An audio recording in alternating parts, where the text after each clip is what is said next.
Salam Bapak Ibu Saudara-saudari, sahabat Yamari, sahabat MAM, dan para pemirsa di mana saja Anda berada. Selamat berjumpa kembali dalam ibadah online Yamari Nasional ke-36 tanggal 20 Februari 2021 dalam sesi kesehatan. Acara sesi kesehatan ini dilayani Dr. Andreas Sanusi Kurniawan, Ketua 2 Bidang Kesehatan Yamari, dengan tema Update Tata Laksana Tuberkulosi. Ibadah online Yamari kali ini dipandu Pendeta Marianovi Kurniawan.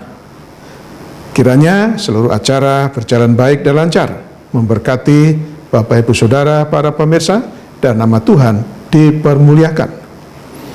Mari kita mulai ibadah online Yamari Nasional ke-36 ini dalam nama Allah Bapa, Putra, dan Roh Kudus. Amin. Shalom Bapak Ibu pemirsa yang terkasih di dalam Tuhan. Tiba saatnya kita kembali dalam sesi kesehatan. Tapi sebelumnya kita akan membacakan firman Tuhan yang terambil dalam Keluaran pasal 23 ayat 25 yang berkata, "Tetapi kamu harus beribadah kepada Tuhan Allahmu, maka Ia akan memberkati roti makananmu dan air minumanmu, dan Aku akan menjauhkan penyakit dari tengah-tengahmu." Dalam firman Tuhan yang kita baca pada saat ini menyatakan bahwa ketika hati kita terangkat kepada Tuhan, kita beribadah dengan sungguh-sungguh kepada Tuhan, maka tidak hanya makanan kita, minuman kita yang diberkati Tuhan, tetapi Tuhan Allah kita akan menjauhkan penyakit dalam tengah-tengah kehidupan kita. Saat ini kita akan menyanyikan pujian yang memuliakan Tuhan bersama-sama yang berjudul Kaulah Tuhan Penyembuhku.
Sclerofuloderma itu adalah TB kelenjar. Kita lihat di sini TB pada kelenjar leher, pada kelenjar ketiak, dan pada kelenjar lipat paha. Gibus itu adalah TB pada tulang belakang. Disebut juga sebagai spondilitis TB. TB tulang belakang, TB pada tulang lutut, gonitis TB, TB pada lutut. Gejala-gejala utama: batuk berdahak terus-menerus selama 2-3 minggu atau lebih. Gejala tambahan: demam selama sebulan atau lebih, dahak bercampur darah, nyeri dada dan sesak nafas, nafsu makan dan berat badan menurun, keluar keringat di malam hari tanpa melakukan kegiatan. Gejala klinis pasien TB. Gejala utama: batuk berdahak selama 2-3 minggu atau lebih. Demam dan meriang sebulan atau lebih, dahak bercampur darah. Nyeri dada dan sesak nafas, keluar keringat di malam hari tanpa kegiatan, nafsu makan dan berat badan menurun. Perjalanan penyakit. udara yang terinfeksi bersama bakteri masuk ke paru-paru melalui bronkioli. Bakteri menginfeksi alveoli.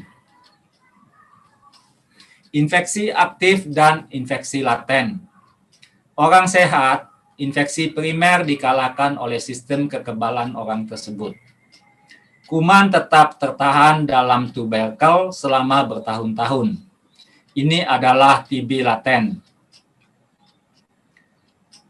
Orang dengan daya tahan rendah, kuman TB mengalahkan sistem kekebalannya. Kuman TB membentuk tuberkel di alveoli dan juga menyebar ke seluruh tubuh melalui aliran darah. Ini adalah TB aktif. Ketika infeksi dimulai, kuman menetap di alveolus mulai aktif kembali. Membelah diri, paru-paru menjadi penuh dan tidak bisa menjalankan fungsinya. Penderita TBC bisa meninggal. Bagaimana cara mengetahui seseorang terkena penyakit TBC? Gejala penyakit, batuk berdahak lebih dari 3 minggu. Gejala lain, batuk darah, sesak nafas, nyeri dada, nafsu makan turun, berat badan turun, demam, malam berkeringat tanpa ada kegiatan, sementara suhu udara normal. Diagnosis TB didasarkan atas pemeriksaan fisik.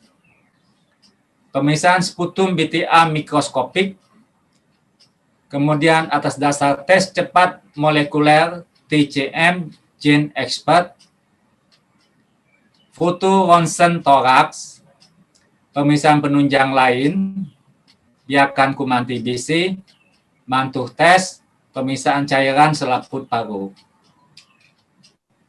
Pemeriksaan fisik bisa normal bila TB masih dini. Bila TB sudah lanjut, penderita tampak kurus, gizi kurang, tampak pucat, pemeriksaan dada ada kelainan suara nafas. Pemeriksaan dahak mikroskopik. Tujuan pemeriksaan mikroskopis dahak untuk menegakkan diagnosis, mengevaluasi hasil pengobatan. Mycobacterium TBC berbentuk batang warna merah, disebut basil tahan asam atau BTA. Cara pemeriksaan dahak. Dahak diambil sebanyak 3 kali SPS. S sewaktu, P pagi, S sewaktu. Sewaktu dahak diambil di unit pelayanan pada waktu perkunjungan pertama. P pagi, dahak pagi, diambil segera bangun tidur sebelum melakukan aktivitas, kemudian dibawa ke unit pelayanan kesehatan. Sewaktu lagi dahak diambil di unit pelayanan pada saat menyerahkan dahak pagi. Apa yang dilakukan bila sulit mengeluarkan dahak? Malam hari sebelum tidur, minum 1 gelas teh manis. Melakukan olahraga ringan seperti naik turun tangga, lari-lari kecil, kemudian tarik nafas dalam beberapa kali, dan baru dibatukkan. Minum tablet gliseril guaiacolat, yaitu obat batuk untuk memudahkan pengeluaran dahak. Obat ini diperoleh dari petugas kesehatan. Kapan seseorang perlu diperiksa dahaknya? Bila batuk berdahak selama 3 minggu atau lebih, batuk dengan dahak mengandung darah. Nah, tes cepat molekuler atau TCM itu merupakan revolusi dalam diagnostik TBC. Ini foto ronsen paru, kita lihat di bagian kanan atas itu ada proses TB. Foto ronsen paru, kita lihat di bagian kanan atas ada proses TB, dan kita lihat skema potongan paru, terlihat ada kaverne atau lubang pada jaringan paru. Ini kaverne atau lubang pada paru-paru. Pemeriksaan penunjang lain, mantul tes. Ini adalah tes dengan menyuntikkan bahan tes PPD ke bawah kulit. Diagnosa penyakit TB paru, pemeriksaan tambahan, pemeriksaan darah LED dan limfosit meningkat. Tes mantuk dibaca 24 sampai 72 jam, sangat berarti untuk anak, tidak berarti pada dewasa.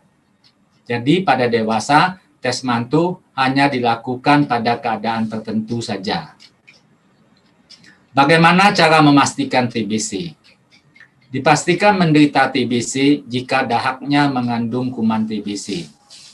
Bila dahak tidak mengandung kuman TBC, sedang gejalanya mengarah ke TBC, maka pemeriksaan dilanjutkan ke ronsen. Bila ronsen dinyatakan positif, maka dinyatakan penderita TBC ronsen positif. Penularan TBC, kuman TBC masuk ke saluran nafas, masuk ke paru-paru atau alveolus dan menetap di sana. Bila imunitas rendah, maka akan sakit TBC. Bila imunitas baik, infeksi TBC, kuman tidak mati, tetapi kuman seperti tertidur, dorman. Tetapi kuman bisa aktif kembali kalau kekebalan tubuh menjadi rendah. Masalah utama pada TB. 75% penderita adalah usia produktif 15-50 tahun. Waktu bekerja berkurang, pendapatan keluarga hilang, berobat tidak teratur, kuman menjadi kebal, adanya HIV/AIDS, kejadian TB meningkat. Masa pandemi COVID-19, program TB sangat terganggu. Masalah utama TB, lama pengobatan 6 bulan dengan beberapa macam obat. Vaksinasi BCG belum menjamin 100% terlindung TB. Stigma bahwa TB penyakit yang memalukan. Cara penularan, ditularkan melalui udara pada waktu pasien yang menderita TB aktif, batuk, bersin, tertawa, berbicara, menyanyi. Orang lain yang menghirup udara yang mengandung bakteri tersebut akan menjadi terinfeksi. Cara penularan, berbicara dengan orang dengan dahak BTA positif dapat tertular penyakit TB. Satu pasien TBC menularkan kepada 10-15 orang di sekitarnya. Ini kita lihat penyebaran kuman TBC melalui batuk dan bersin. Jadi seorang penderita berbicara, batuk, bersin, itu kuman TBC akan menyebar ke udara dan dihirup masuk ke paru-paru orang sehat lainnya. Kuman TBC disebarkan oleh penderita TBC yang belum berobat. Nah, jangan buang dahak di sembarang tempat dan tutup mulut saat batuk. Pencegahan TBC lainnya, buka jendela lebar-lebar agar udara segar dan sinar matahari dapat masuk. Jemur tempat tidur secara teratur. Kuman TBC mati bila kena sinar matahari. Segera periksakan diri bila ada tanda TBC. Tingkatkan daya tahan tubuh dengan makanan bergizi. Bayi agar diberi imunisasi BCG. Berpartisipasi sebagai PMO atau pendamping minum obat. Dari pihak penderita, bila batuk bersin harus menutup mulut dengan sapu tangan. Membuang dahak tidak boleh di sembarang tempat. Gunakan wadah tertutup yang diberi cairan antiseptik, yaitu Lysol atau air sabun. Minum obat secara teratur sampai sembuh. Keluarga, anak dengan riwayat kontak dengan pasien TBC BTA positif harus diperiksa mantuk tes. Kemudian kita memberikan imunisasi BCG kepada bayi sedini mungkin. Apakah penyakit TBC dapat disembuhkan? Penyakit TBC dapat disembuhkan dengan cara minum obat secara teratur selama paling sedikit 6 bulan. Yaitu 2 bulan pertama minum obat setiap hari, dan setelah kumannya tidak aktif, dilanjutkan seminggu 3 kali selama 4 bulan. Apa akibatnya bila berobat tidak teratur? Kuman menjadi kebal, penderita sulit disembuhkan. Waktu pengobatan menjadi lebih lama, minimal 8 bulan. Selain minum obat, pasien harus disuntik setiap hari selama 2 bulan. Apa akibatnya bila berobat tidak teratur? Penderita mengalami kebal obat, MDR, waktu pengobatan lebih lama lagi, 2 tahun, obat yang harus diminum lebih banyak, dan harus disuntik setiap hari minimal 6 bulan. Tujuan pengobatan TBC, menyembuhkan penderita, mencegah kematian, mencegah kekambuhan, menurunkan risiko penularan. Kemana penderita bisa berobat? Ke puskesmas. Pengobatan TB gratis di puskesmas. Ke Balai Pengobatan Penyakit Paru-Paru atau BP4. Ke rumah sakit. Ke klinik dan dokter praktek swasta. Perubahan yang mungkin terjadi selama dalam masa pengobatan, mata menjadi kuning, nyeri perut, mual, pusing, hilang nafsu makan, perubahan pada penglihatan, demam yang tidak jelas, gatal, nyeri otot. Bila timbul salah satu gejala tersebut, segera hubungin petugas kesehatan. Jangan khawatir bila air seni berubah warna menjadi kemerahan, karena ini merupakan pengaruh dari obat TBC yang diminum. Apa akibat bila menelan obat tidak teratur? Tidak sembuh atau menjadi lebih berat penyakitnya, bahkan meninggal. Sukar diobati karena kemungkinan kuman menjadi kebal, sehingga diperlukan obat yang lebih ampuh dan mahal harganya. Obat untuk kuman yang kebal tidak tersedia di semua fasilitas kesehatan. Kemudian penderita bisa menularkan kuman yang sudah kebal obat kepada orang lain. Akibat minum obat tidak teratur, kuman tidak mati, timbul kuman yang kebal, penyakit TB tidak sembuh, TB seumur hidup, TB kronik yang tidak dapat diobati. TBC dapat disembuhkan, dapatkan obat TBC secara gratis di puskesmas. Lama pengobatan 6-8 bulan. Penderita TBC harus minum obat secara teratur sesuai dengan anjuran sampai dinyatakan sembuh. Perlu adanya PMU, pengawas menelan obat bagi setiap penderita. Dasar penata laksanaan TB, pendidikan keluarga dan peran serta keluarga. Jelaskan bahwa TB dapat sembuh. Minum obat secara teratur dan benar selama 6-9 bulan atau lebih terus-menerus. Makan yang baik dengan menu gizi seimbang, istirahat yang cukup. Pelestarian pengobatan TB, minum obat teratur dan benar sesuai anjuran dokter selama 6-9 bulan sampai dinyatakan sembuh. Melibatkan anggota keluarga untuk mengawasi dan memastikan penderita TB minum obat dengan teratur dan benar. Jadi ada PMO atau pendamping minum obat. Pesan untuk penderita TB, minum obat teratur, obat diminum dengan cara yang benar, pagi hari, jenis dan jumlahnya. Jangan berhenti berobat sebelum sembuh. Jika ada gejala efek samping, segera kontrol. Pesan untuk penderita TB, kontrol dan lakukan pemeriksaan laboratorium atau fototoraks sesuai anjuran dokter. Jangan membuang dahak sembarangan. Bila batuk, bersin, mulut dan hidung ditutup. Makanan bergizi, istirahat cukup, hidup sehat.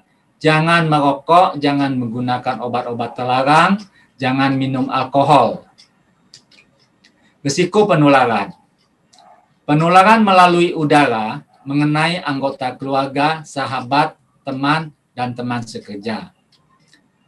Penderita TB dengan BTA negatif pada dahaknya tidak menularkan TB. Risiko penularan, penderita TB dengan BTA positif sangat menular. Tetapi setelah minum OAT atau obat anti tuberkulosis selama 2 minggu, penularan menurun. Orang dengan daya tahan tubuh rendah mudah tertular, yaitu orang dengan HIV/AIDS, penderita kanker, anak-anak, perokok, peminum alkohol, pemakai narkoba, mudah tertular TBC. Perbaikan gizi. Tidak ada pantangan makan. Yang penting, kalau ada makanan menyebabkan batuk, ini saja yang dikurangi. Obat-obatan. TBC menggunakan obat rifampicin, INH, pirasinamid, etambutol, streptomycin. Lama pengobatan tergantung dari beratnya penyakit, biasanya 6-9 bulan. Nah, Pak Us, 52 tahun, buta sejak usia 7 bulan. Pak Us bekerja sebagai penggali sumur yang handal. Mulai pengobatan TBC sejak September 2011 dengan BTA 3+. Berat badannya 27 kilo, tinggi badan 172 cm. Jadi kita bisa melihat betapa kurusnya Pak Us. Apa akibatnya bila Bapak Us tidak diobati? Nah, setelah mendapat pengobatan dan berobat dengan tekun, Pak Us sembuh. BTA-nya menjadi negatif, berat badan naik menjadi 36 kilo. Tetapi istri Pak Us meninggal karena TBC pada tahun 2010. Anak perempuan Pak Us meninggal karena TBC pada usia 21 tahun. Cucu perempuan Pak Us meninggal karena TBC pada usia 1 tahun. Ibu Murni 33 tahun, berat badan 30 kilo. Sakit selama 2 tahun, batuk berkepanjangan, dan gejala-gejala lain yang mendukung TBC hingga timbul borok di punggung kiri. Ibu Murni berupaya sendiri dengan pengobatan tradisional. Sejak sakit, dikucilkan sang suami dan keluarga, dianggap kena kutukan atau kena prona rasum. Setelah berobat dan sembuh, Ibu Murni tersenyum bahagia bersama suami dan suster pendamping. Dengan tekad yang kuat dan ketekunan berobat, Ibu Murni telah mengalahkan pengucilan akibat penyakit TB. Ibu Ratna, 52 tahun dengan paru sebelah, dipapa ke klinik TB dengan keadaan sakit berat dan kurus kering. Ibu Ratna meninggal 2 hari sekembali dari klinik. Tragedi ini menunjukkan pentingnya kemitraan dan kepedulian semua pihak dalam penanggulangan penyakit TB. Kesimpulan, infeksi TBC masih banyak didapatkan pada masyarakat. Infeksi ini dapat disembuhkan bila penderita teratur berobat. Bila kerjasama yang baik antara penderita, keluarga, tenaga kesehatan, masyarakat, dan pemerintah agar dapat menanggulangi masalah TB dengan baik. Salam sehat, eliminasi tahun 2030. Kita berharap tahun 2030 Indonesia sudah bebas TB. Bapak dan Ibu, pemirsa Yamari online, sampai di sini penyuluhan kita. Tuhan Yesus memberkati kita semua. Shalom. Sampai jumpa pada penyuluhan yang akan datang.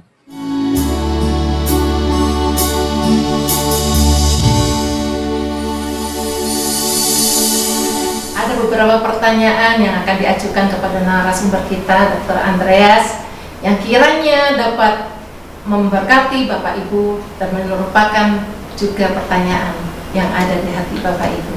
Yang pertama, yaitu mengapa sih Dok mengambil topik tuberkulosis, sedangkan kita sedang masa pandemi loh. Silakan Dr. Andreas. sekarang ini dengan pandemi COVID-19, segala perhatian kita, perhatian dari bidang kesehatan itu tertuju bagaimana mengatasi wabah COVID ini. Nah, kita tidak boleh lupa bahwa kasus TBC itu banyak di masyarakat kita. Dan pada masa pandemi COVID ini, cenderung penyakit TB terlupakan atau terabaikan. Karena itu saya memilih untuk berbicara mengenai penyakit TB atau TBC. Dan pertanyaannya yang kedua, dikatakan apakah ada dok hubungannya antara penderita penyakit tuberkulosis dengan penyakit virus corona? Jawabannya, penderita TBC itu secara fisik lemah. Karena itu mudah tertular virus corona. Ini ada pertanyaan yang ketiga dok. Bagaimana cara pencegahan agar kita terhindar dari penyakit tuberkulosis? Jawabannya, ya, kita perlu menjaga jangan sampai tertular dari orang yang sakit TBC. Tentu saja pada masa wabah COVID ini, semua orang menggunakan masker bila berada di tempat umum. Nah, ini sudah cukup untuk mencegah penularan TB. Jadi, mencegah penularan virus corona sekaligus mencegah penularan TB. Tentu saja si penderita TB perlu diobati sehingga tidak menularkan pada keluarganya. Dokter, saya mau bertanya, selain menyerang paru-paru, apakah TBC bisa menyerang organ tubuh yang lain? Mohon penjelasannya. Jawabannya, tadi kita sudah melihat bahwa TBC menyerang paru-paru, menyerang tulang belakang, menyerang kelenjar di leher, di ketiak, di lipat paha, menyerang juga pada kulit, pada usus, pada ginjal. Jadi, TBC bisa menyerang semua organ. Dokter, apakah ada kaitan penyakit TBC dengan penyakit diabetes atau kencing manis? Mohon dijelaskan. Ya, jawabannya,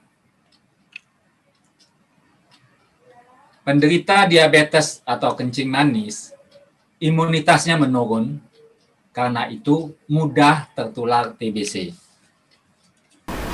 Terima kasih Dr. Andreas untuk pemaparan mengenai tuberkulosis. Mohon jawaban Pak Dokter dari dua kasus ini.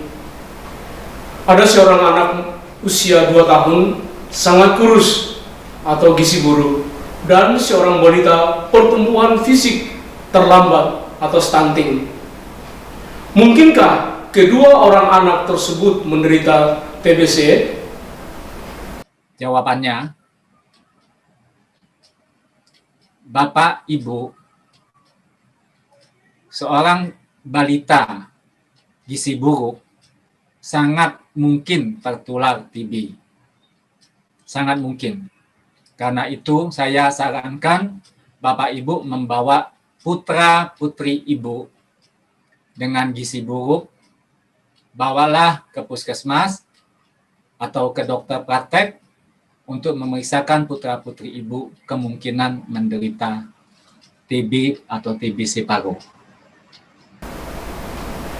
Makanan apa saja yang perlu dihindari dan dikonsumsi oleh penderita TBC?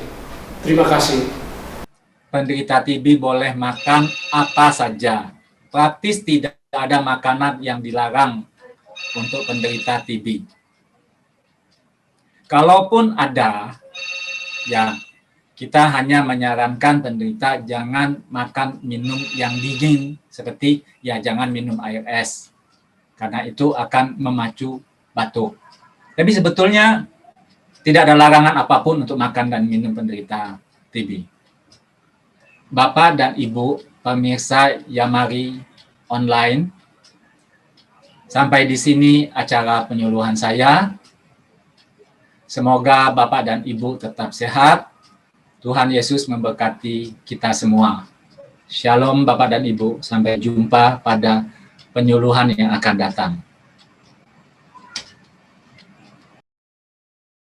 Bapak Ibu Saudara, baru saja kita mendengarkan ceramah sesi kesehatan dengan tema update tata laksana tuberkulosi yang dilayani Dr. Andreas Sanusi Kurniawan. Beliau adalah Ketua 2 Bidang Kesehatan Badan Pengurus Lengkap Yamari di Jakarta.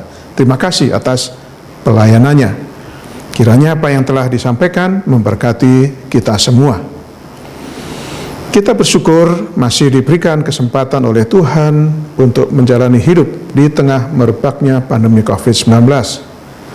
Kita berdoa dan berharap agar pandemi COVID-19 ini segera berakhir dan bisa kembali kepada kehidupan yang normal.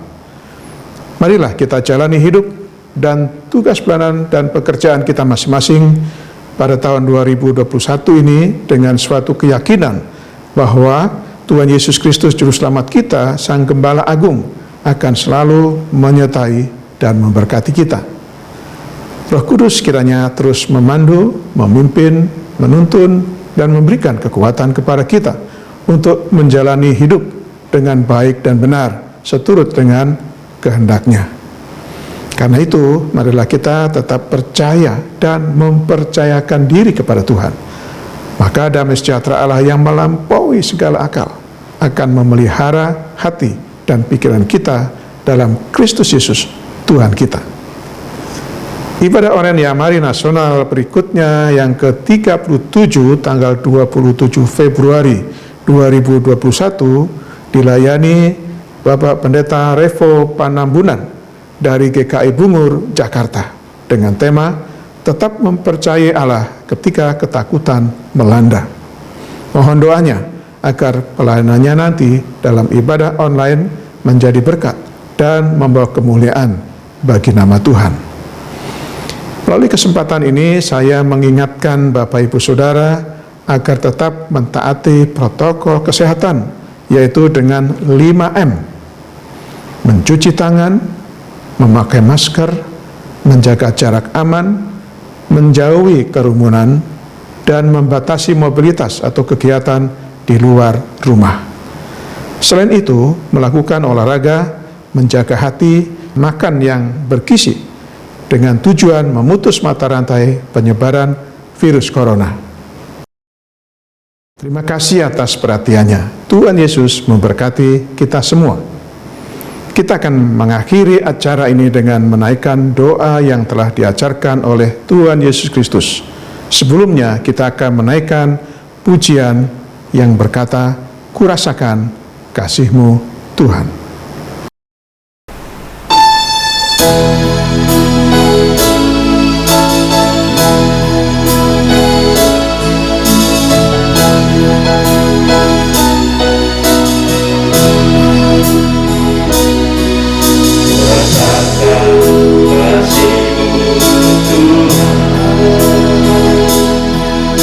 Kurangkanlah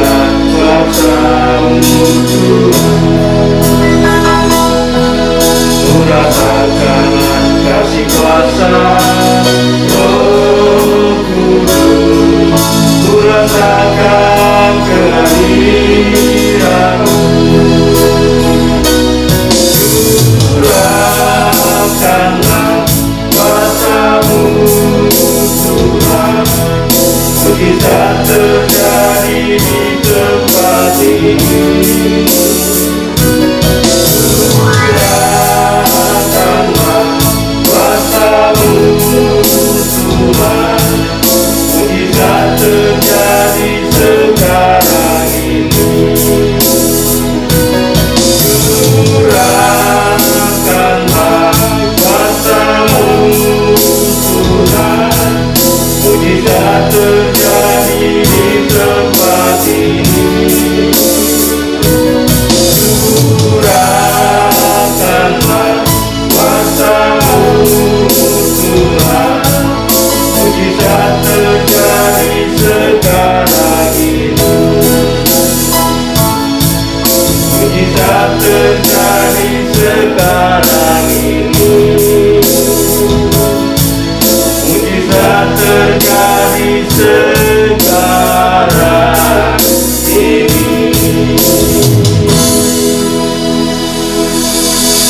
Kita satu dalam doa.